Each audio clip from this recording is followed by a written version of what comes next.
Hi ma'am, good afternoon. Good afternoon మా. స్వాతి, చెప్పురా ఏంటి ప్రాబ్లం? మ్యామ్, నేను కాలేజ్ నుంచి వచ్చిన తర్వాత ఇంటికి వచ్చాక ఏం తింటున్నాను, ఏం చేస్తున్నానో అన్నీ మర్చిపోతున్నాను. ఏదైనా ఒక వస్తువు తీసుకున్నాను అనుకోండి, అది ఎక్కడ తీస్తున్నాను, ఎక్కడ పెడుతున్నాను కూడా మర్చిపోతున్నాను.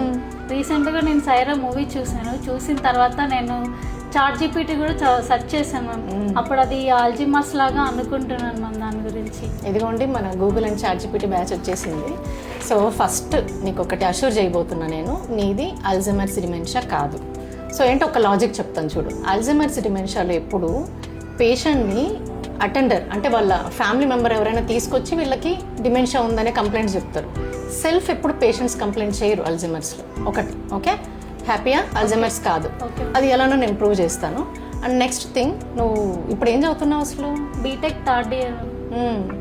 ఓకే, స్ట్రెస్, యాంగ్జైటీ, డిప్రెషన్ లాంటివి ఏమైనా ఉన్నాయా? ఉన్నాయి మ్యామ్, ఎక్కువ స్ట్రెస్. Mobile usage?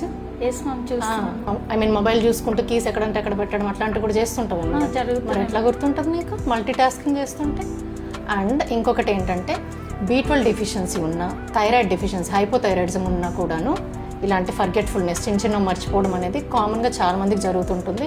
ఇదేం నువ్వు అల్జైమర్స్ అని ఫీల్ అయిపోవాల్సిన అవసరం లేదు. ఫస్ట్ నేను నీకు కొన్ని బ్లడ్ టెస్ట్ రాస్తాను. ఎస్పెషల్లీ ఇంపార్టెంట్ ఇందులో B12 అండ్ థైరాయిడ్ చెక్ చేసుకోవాలి. ఇవి చెక్ చేసుకున్నాక నా దగ్గరకు ఒకసారి రిపోర్ట్స్ తీసుకురా. అండ్ స్క్రీన్ చూస్తూ, మొబైల్ చూస్తూ మల్టీ టాస్కింగ్ చేయకు. స్ట్రెస్, యాంగ్జైటీ కొంచెం తగ్గించుకో. ఓకే.